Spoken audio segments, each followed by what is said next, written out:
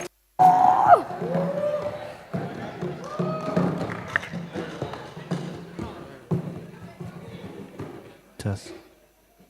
One.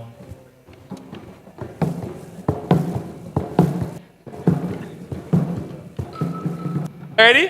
Where's the miss? Come, stand up by me. Come on, stand up by me. Alright, so we doing this all without a mic. I can do it without a mic. We have two mics. Hey, this is another mic. You remember? You remember? Watch me. No more, see? We don't care about them over there. We care about us. It's us. Only us. Me, already? Us.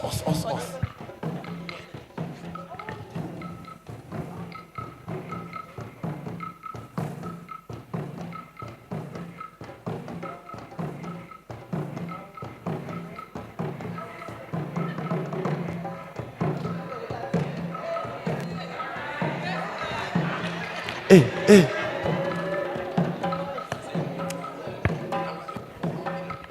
Yeah. All is stalling. All you need more time. Rasta, the two Rastas. Give them time. More That time. help, eh? Give them time. Yeah. All that help. So you ready? I know my side already. My side. My side. Somebody say yeah on my side. Yeah. That's right.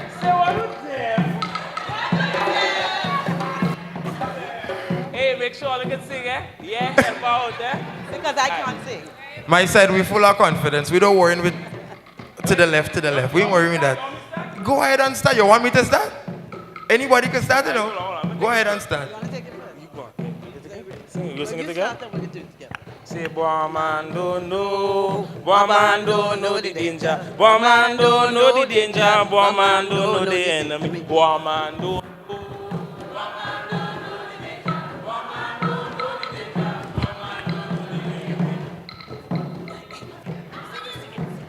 Okay.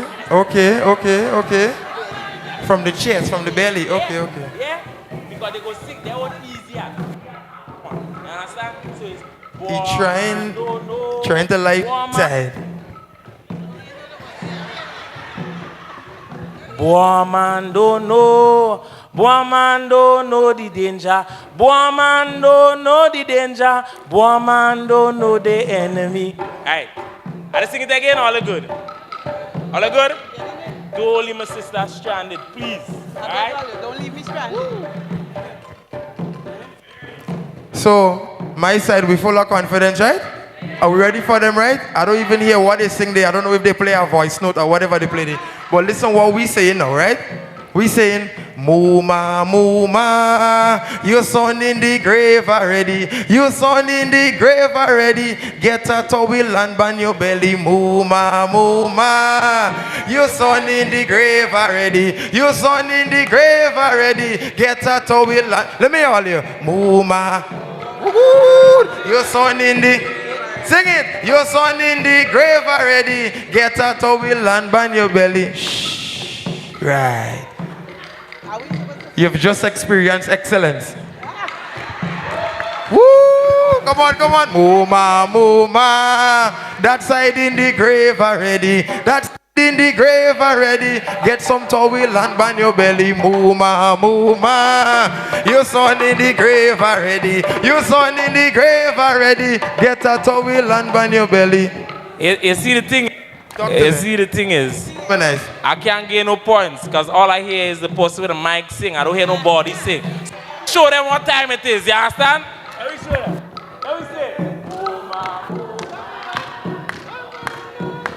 They're singing we ting, you know. Come on, man. They're singing we ting.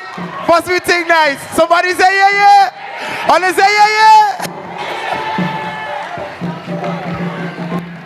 Ooh. All right, competition done. I can't compete. I just can't compete. I just lose. I can't compete. So here we go do now.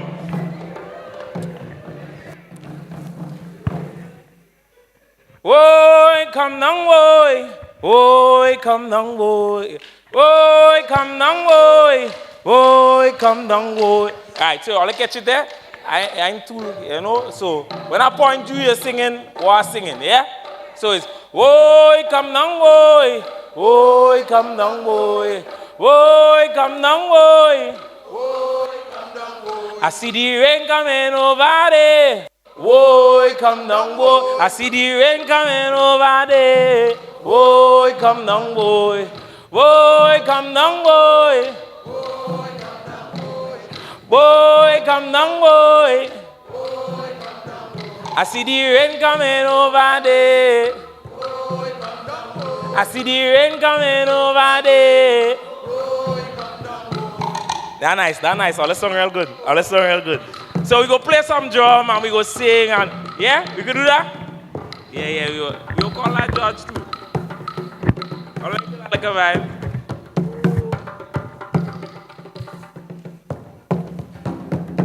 Boy, come down, boy. Boy, come down, boy. I see the rain coming over there. I see the rain coming over there. Boy, come down, boy. Boy, come down, boy. I see the rain coming over there. See the rain coming over there. Boy, come down.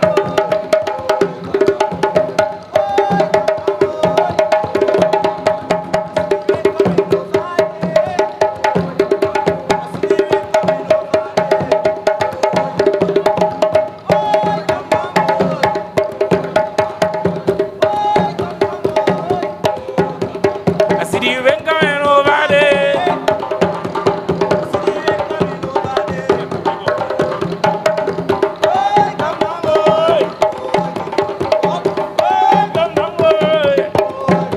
I see the rain coming over there. I see the rain coming over there. Boy, come down, boy. Boy, come down, boy. I see the rain coming over there. I see the rain coming over there.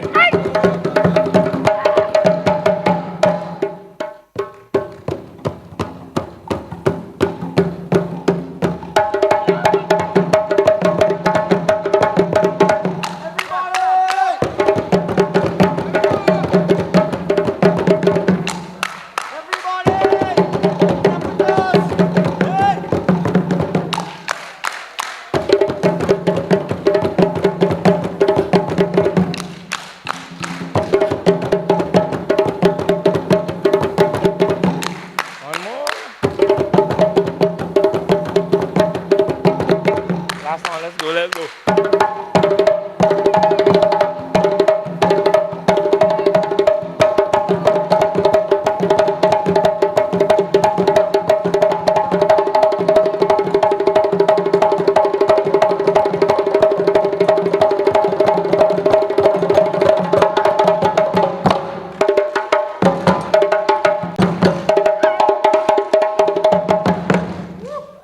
Thank you.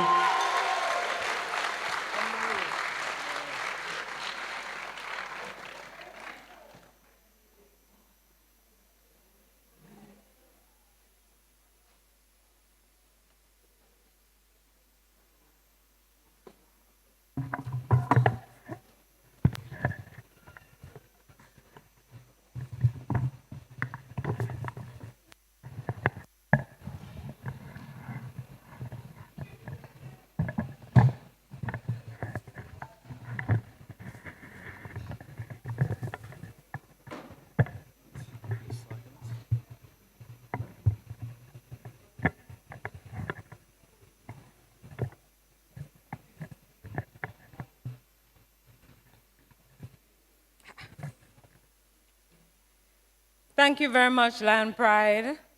I lost your round of applause.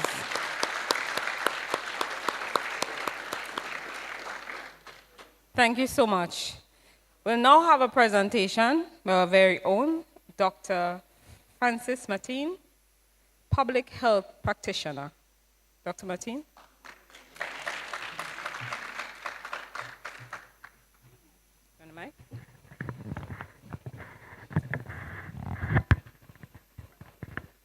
Thank you very much. So that's why they to take the drum away from us. They tried, because it does things to you that only a drum can do. Much lion pride. So I was asked to come and speak to some people today about the road to the challenges of the future. And what was really happy to learn is that for the very first time, I'm asked to do this thing to younger people. And that made sense, because for many years I was asked to speak to people who are already retiring. So I've had to do this talk called Healthy Retirement. And while the talk makes sense, it made no sense speaking about healthy retirement in people who are retired. It just didn't make any sense. So now I get a chance to actually speak to the people who really need information and needs it urgently. So I've decided to call it the road to health challenges. In other words, the path that we take to make sure we end up with health challenges. And I recognize my colleagues from the Food and Nutrition Council, William and Ms. Brown. Sometimes my family laugh at me, and she says, or they say, no matter what you say and what they do, people still find a way to make excuses for living unhealthy. And I found that to be fascinating. People fascinated by the fact that people want to live unhealthy. And in fact, opinion of a good health system is a system that has a good hospital in it. Their opinion of good health system is a health system where the life works. A good health system is a system where there are good doctors available. That's how we are indoctrinated to think.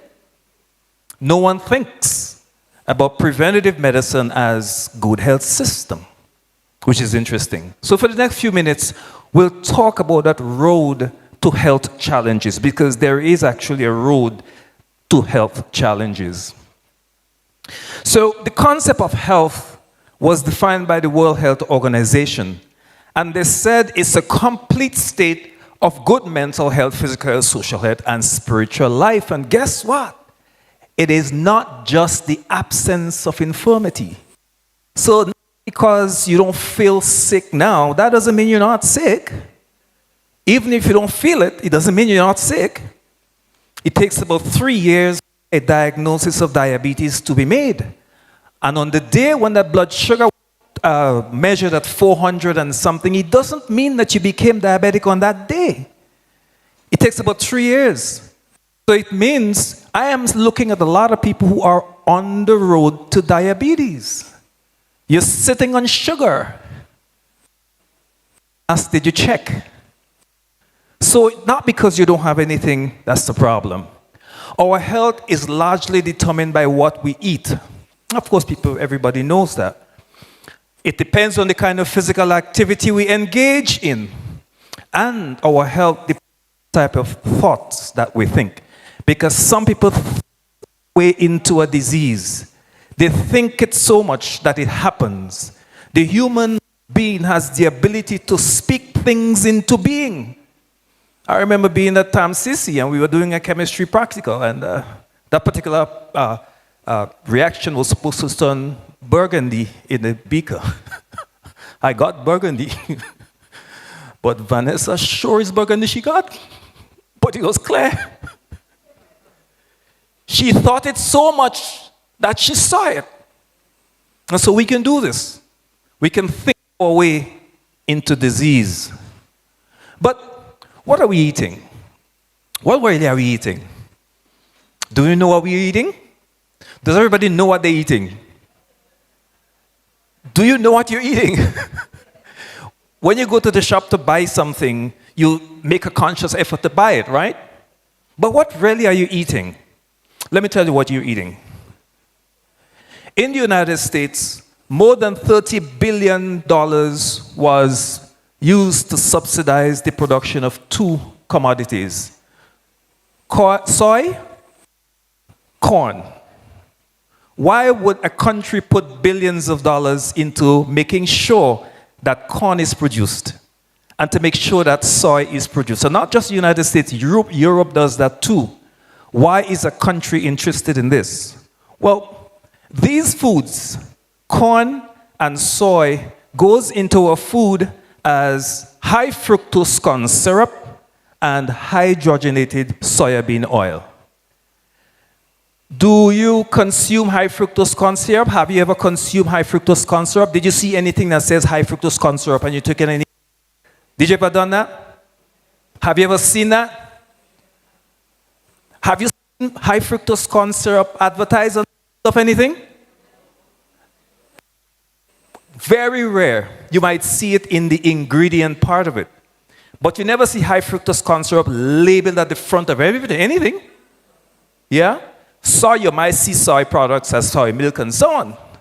But why are they producing those two commodities? High fructose corn syrup and hydrogenated soybean oil are the foundations of almost all fast and processed foods that we know that are sold in the industry.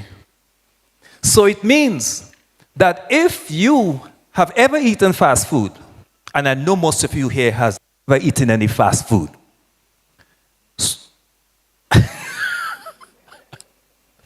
if you have eaten any processed foods or fast foods, there is almost 100% chance that you have consumed high fructose corn syrup and soybean product. So why is those two products so important for us? High fructose corn syrup and soy is what will determine your health challenge ahead of you. And so let's dive into it a little bit. Now, further to this, 70% of all wheat, again corn, and soy farmed in the United States is used to feed animals. And they used to feed animals because they are genetically modified to produce estrogen. And so if you don't eat processed foods and fast foods, but you buy meats that come from Europe and the US, you will be consuming high fructose corn syrup and soy. Why is the industry so insistent that those two commodities find their way in all foods that we eat? Well, I could tell you that those two commodities are responsible for all of the health challenges you'll ever see ahead of you. And so now is the time to arm yourself with that knowledge. So, some interesting facts about fructose or high fructose syrup. High fructose corn syrup tastes sweeter than glucose, so it's perfect additives to food. Now, high fructose corn syrup is the sweetener in everything from sodas to breakfast cereals to low-fat yogurt. Even in the foods that you think are healthy, and we think yogurt is supposed to be healthier, isn't it? Even in the foods considered to be healthier, high fat is present in it. Now, boys and girls, don't you find that interesting? Don't you find something strange about this? Because guess what? High fructose corn syrup limits the secretion of leptin. Leptin is a hormone that the brain uses to tell you you're satisfied, don't eat anymore. And so if you have exposed your child to high fructose corn syrup from the day the child was weaned from your breast, and you expose the child to high fructose corn syrup, and you've been giving the child soda, and you've been giving the child processed foods and fast foods right through their childhood, adolescent, teenagers, then by the time they get to our teenagers, the concentration of leptin is so low that that child now doesn't know when to stop. So they bought a Coke yesterday, and today they still feel like they want another Coke. Right? You've eaten fast food yesterday, and today you want more fast food. You're not satisfied. And so your challenges are now determined by high fructose corn syrup. You are going to be forever now doomed in that direction because you have to go in that direction. Fructose stimulates the same addictive pathway in our brains as narcotic drugs. So it does the same thing. It's just that the narcotic drugs does it quicker because it's more concentrated, it's stronger. But fructose does it over a longer period of time. And so your addictiveness is more insidious. And that's why it's even stronger than narcotics. Because for a narcotic person, you can clean them out and dry them out by admitting them to an institution. But addiction to high fructose corn syrup, there is no institution to wean you off of it. So it's like you're addicted forever. And so the doctor can now sit at his office and wait for you to come to see him.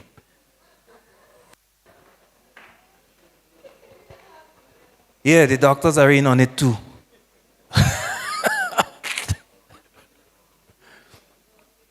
High fructose corn syrup is metabolized in the liver, and it can convert high fructose directly into fat. Now, when I was a boy, I thought that people got fat because they eat a lot of meat and they eat a lot of fats. And so they made us believe that that's what made people fat. And by the way, do you know why they did this or how that came about? Now, we know that it is sugar that makes you fat. And in particular, high fructose converted into fat. Now, the whole world knows who did it. Everybody now knows Coca-Cola paid for a world campaign to say that fats and protein is what made us obese. They paid for it. Now, when they found out that tobacco gives cancer, a class action suit against tobacco came through. And so people stopped smoking and they had problems with the industries, and some places have to close down. Who is having any class action suit against Coca-Cola right now for doing this? Not one person. High fructose is metabolized very differently in your body from glucose. In fact, high fructose is metabolized in the liver just as alcohol is metabolized. The same way.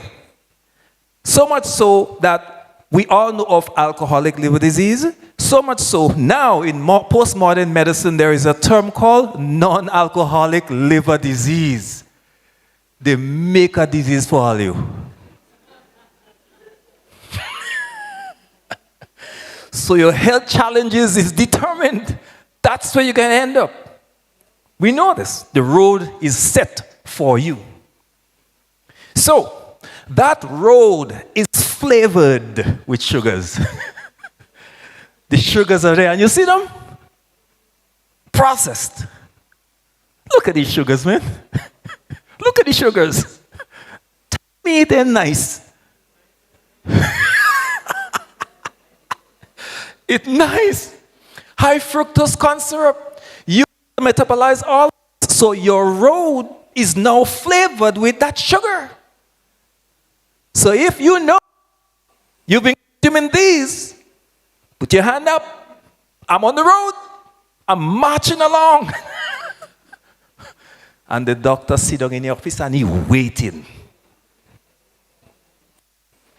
This sugar is digested very quickly and it causes a rapid rise in the blood sugar. It's called a high glycemic index. Once you put it in, high blood sugar. Irish potato is one of those things, which is interesting because sweet potato, this is the sugar much slower than Irish potato. So I have a slang I say, white things is not good for black people.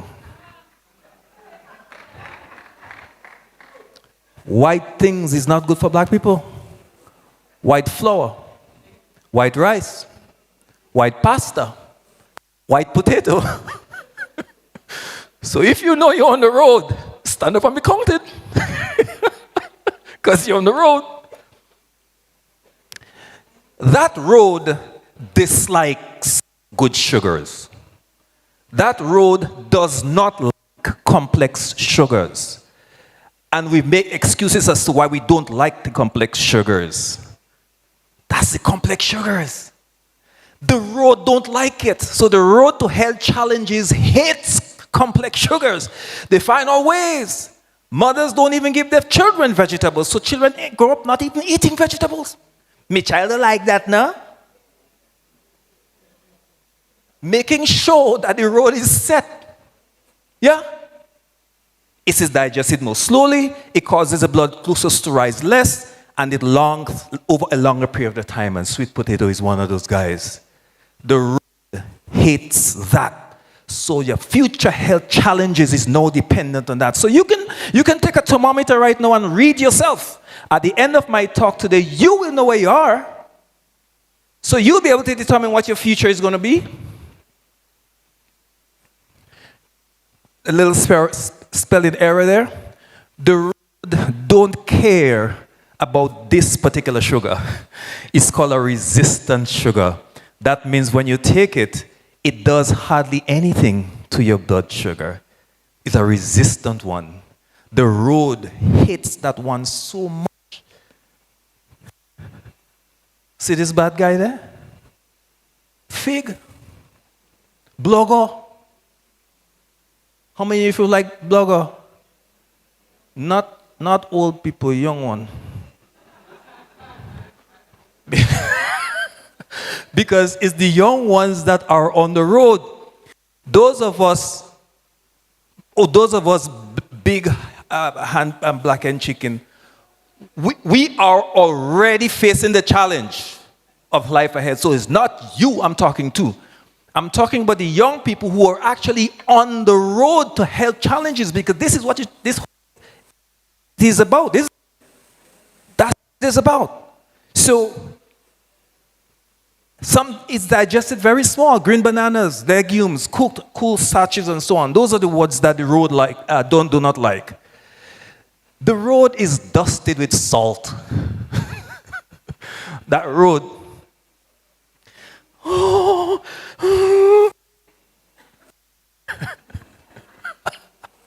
Look at this thing.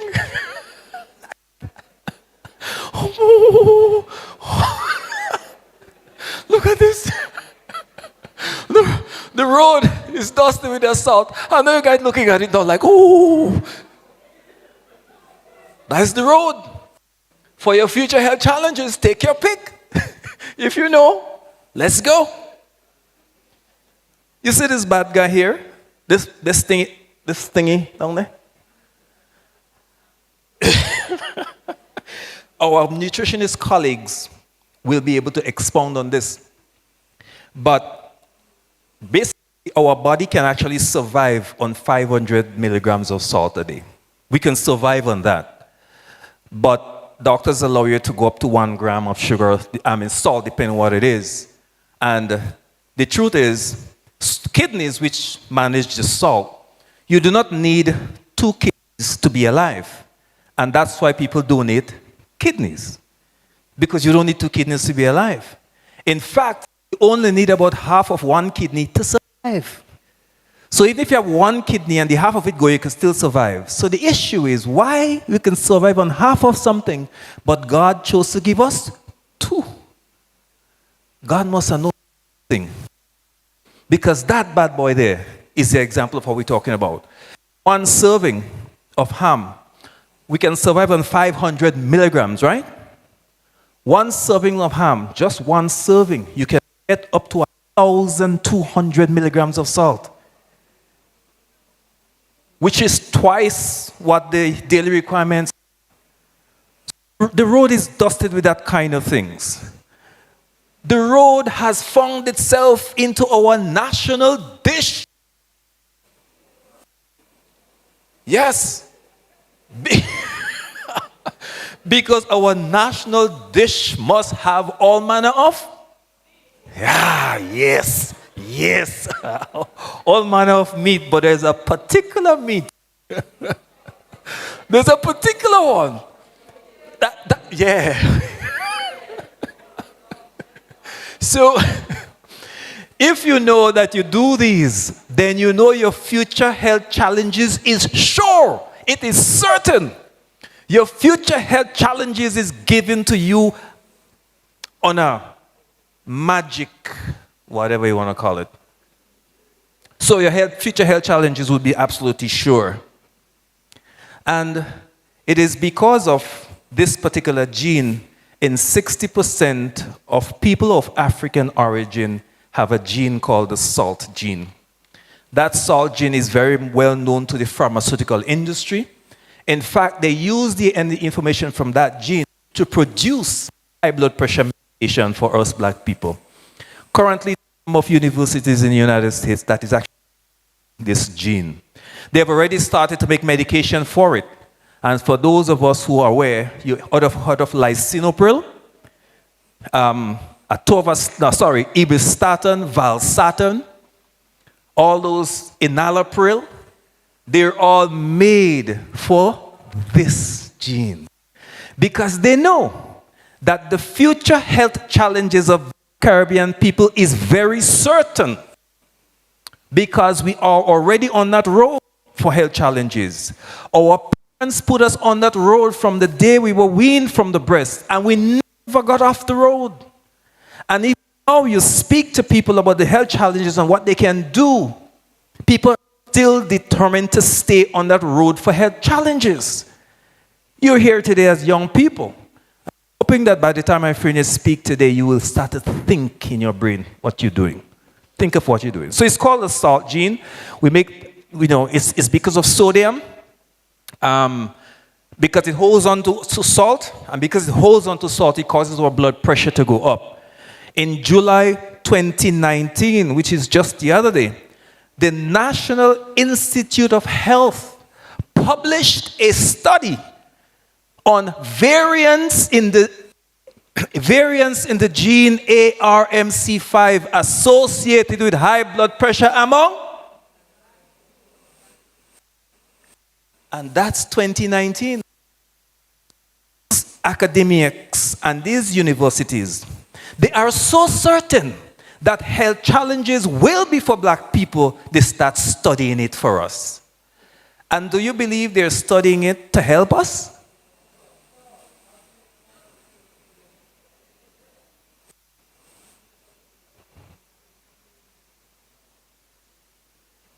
So we are carriers of that gene.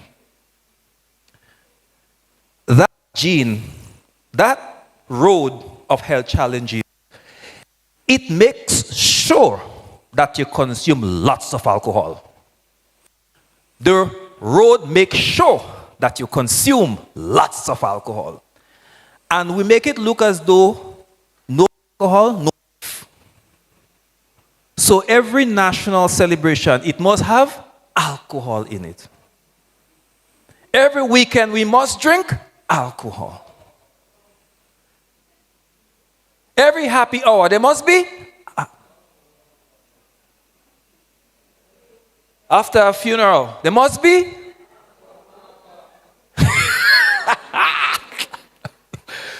Fellas, just wait for the morning in the radio station just to listen with the funeralist, you know. Just wait for the funeral because they do. It makes sure. All right? But listen, alcohol metabolized in our body, eventually you drink the alcohol, what comes out is carbon dioxide. But the process it goes through from the alcohol to become water, it's a deadly process. It produces, my brother had this thing up the acetaldehyde, which is a damaging thing for all organs in our bodies. Something called the blood-brain barrier in people. That blood-brain barrier is there to make sure that what you eat does not go directly to your brain. So your liver has to fix it before your brain. blood-brain barrier. There is no food, no substance, nothing at all can get directly to the brain when you put it in your mouth. It's only one thing in the world that gets directly to your brain when you put it in your mouth, and it's alcohol. So you feel the effects almost immediately, and that's why some medications have alcohol in it, because the doctor wants the medication to work very quickly. So that's why alcohol is in it. So that road for health challenges must have alcohol. And if you don't drink, what's wrong with you? Acetaldehyde damages every organ. And it happens. There is a substance in us called glutathione. Glutathione is the enzyme that helps to break down the alcohol when you drink it. The problem is glutathione is not infinite in the body. There is a storage. And so when you drink the first beer, the glutathione comes out and does its job. When you drink the second beer and the third one, the glutathione comes out and does its job and metabolizes the alcohol for you. But by the time the fifth one, the glutathione concentration runs out. And so you're drinking the rum and it's staying. It cannot be broken down. It takes about an hour to break down 1 unit of alcohol. So when fellas go beating the chest and say, boy, I beat it last night. You never hear that? You never hear fellas say, I beat it last night? I take a load? You never hear I take a load? Miss Brown never hear that? She in the wrong place. Because fellas behave as though, well, drinking rum is a sign of manhood. And you can hold on to your liquor. Someone damaged the brain. Right? Glutathione runs out. Alcohol stays in there. So your road for health challenges is certain. And so now, if you don't use food as your medicine, eventually you're going to use medicine as your food. We are 100% sure of that if you are already on that road. So some tips to get off that road. Do not skip breakfast. Have a healthy breakfast. By the way, have a healthy local breakfast, because I've done a talk that shows that the type of breakfast that you eat determines how hungry you get at 12. And the type of lunch you eat at 12 determines how hungry you will be when you get home in the afternoon. And what I did with that talk showed that if you eat a local breakfast at 12 o'clock, you're going to go for lunch because it's 12, but you don't feel as though you're starving, as though you have to eat. And if you eat a healthy lunch, by the time you get home in the afternoon, again, you might eat something light, but you don't feel really, really hungry. On the other hand, if you eat a processed foods, the opposite happens. You almost get hypoglycemia at lunchtime. So you feel so hungry, you must go and eat. And if by some luck or miracle you eat the same processed food for lunch, the same thing happens in dinner. That's another talk that I do. Base your meals on high fiber starchy diet, good carbs, not no carbs. Eat lots of fruits and vegetables. Eat more fish, including portions of oily fish. Cut down on your saturated fat and salt. Don't no more than 6 grams of salt a day for adults. These are all things that I know you already know, because my colleague has been saying it to you, and for your lifetime you've been hearing these things, but the value of them remains the same. Get active and be a healthy weight person. Don't focus too much on BMI, because for some people it might could derail you. So you and your physician can work on that. Do not get thirsty. If you get thirsty, you're not drinking enough water. Sip your water all through the day so that you don't get thirsty and your kidney just get working very well. Calcium is important, but milk isn't the only or even the best source of calcium. You can get it elsewhere. So don't feel pressured into using milk. Moderate drinking can be healthy, but not for everyone. You must weigh the benefits against the risk. I know there's some data coming out on alcohol consumption now, but as still the the current argument is that no alcohol is best. One for women and two for men is still considered moderate. So those are tips to get off that road. And if those are tips to get off a road, my conclusion is the absolute best way and the absolute best way to come off that road is to eat local and simple. Local and simple. I still love my mackerel and yam.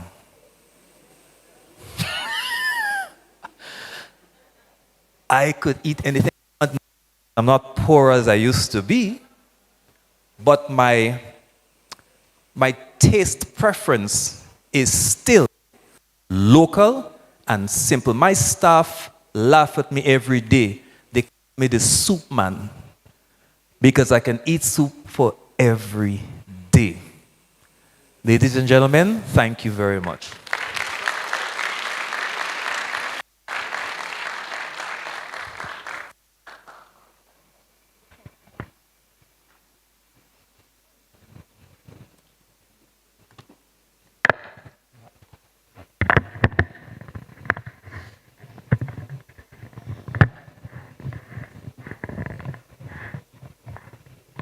Thank you so much, Dr. Martin, for that profound presentation, as always. And thank you for always providing us with all this valuable information that we need as it relates to health, healthy living, and our dietary needs. Can you invite us on stage again, please, so we can do a presentation, Dr. Martin? And that presentation will be done by Labor Commissioner Acting, Mrs. Sparkle Grenade Courtney.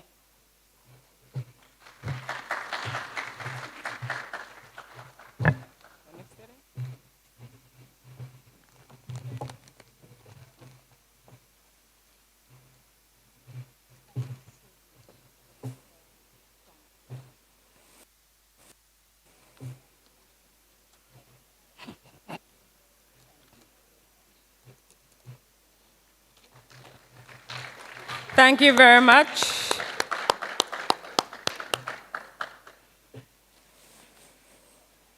And we have come to the end of our program today. And I now invite Ms. Donisha Simon, social worker at the desk of the elderly at the Ministry of Social and Community Development, Housing and Gender Affairs, to do the vote of thanks, that is. Thank you.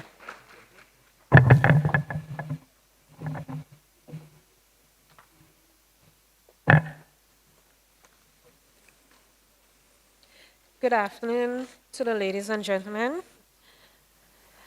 In this interest of time, permits me to stand on the protocol already established.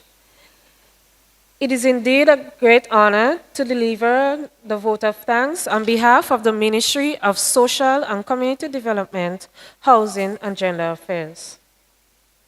We are grateful to Pastor Gerard Kings Douglas of the St. George's Evangelical Church for starting the event on a spiritual uplifting with his heartfelt opening prayer. To Mr. Chika Courtney, Acting Chief Development Officer, we thank you for your warm and gracious welcome. Your words have set a positive tone for our gathering, reflecting the importance of the work that we are here to support. We would like to extend our deepest gratitude to Mrs. Naomi Jeremiah, our Permanent Secretary of the Ministry of Social and Gender Affairs. For your opening remarks, our leadership continues to inspire, and we are grateful for your unwavering support. Thank you to Ms. Amarel Brown for your beautiful musical performance. Your talent and passion added to the special warmth and joy to our gathering today. To Ms. Lisa Douglas from the National Insurance Scheme, we are grateful for your insightful presentation. Your information is valuable and to our standing of service available, ensuring our community's welfare and remains a priority. We would like to thank Ms. Shamara Paul, a social work student from the T.A. Marisha Community College, for sharing such a beautiful and heartfelt poem. Our appreciation extends to Akim Williams, nutritionist from the Grenada Food and Nutrition Council. Your presentation offered valuable knowledge and practical advice on maintaining healthy lifestyles, which is crucial for the well-being of our people. A big thank you to the Lions Pride Percussions for the electrifying cultural performance. Your performance showcased a vibrancy of our culture, and it was a privilege to witness such talent. We are equally grateful to Dr. Francis Martin, General and Public Health Practitioner, for your enlightenment presentation. Your expertise and dedication to the public health are truly commendable, and your contribution to today is invaluable. Our deepest gratitude goes out to Ms. Petra Louison, our chairperson, for leading today's proceedings with such grace. Special thanks to the Grenada Trade Center, the event spot, Blue Bubbles, Digicel, Creative Chef, and Mikey Live.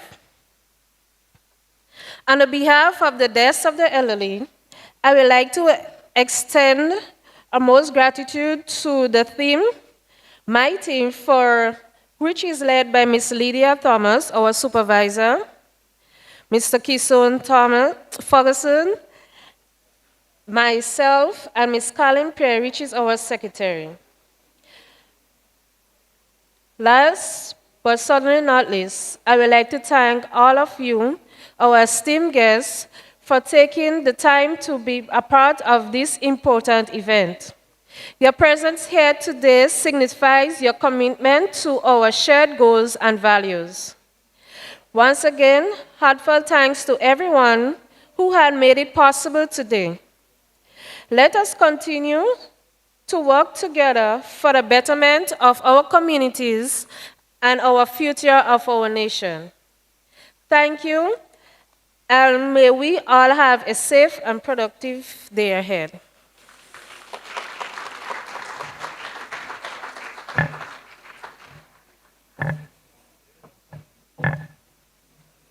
Thank you very much, Ms. Simon. And we have come to the end of our launch. That is the 0 to 60 Real Quick Program launch from the Ministry of Social and Community Development, Housing and Gender Affairs.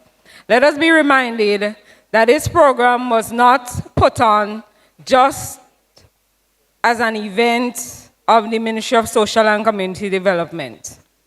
We mean what we say. We're here for you.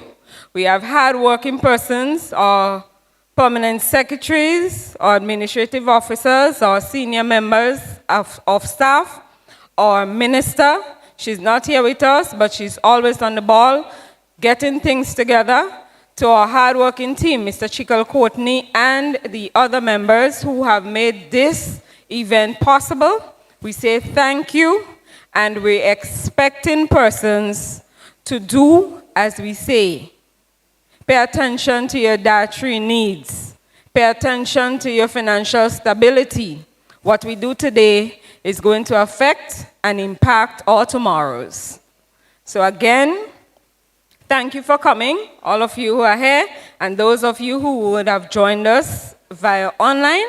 We say thank you very much, and let us continue to support each other and support the Ministry of Social and Community Development as we design programs to enhance our daily lives and to make Grenada, Carriacou, and Petite Martinique a better place. Thank you, and get home safely.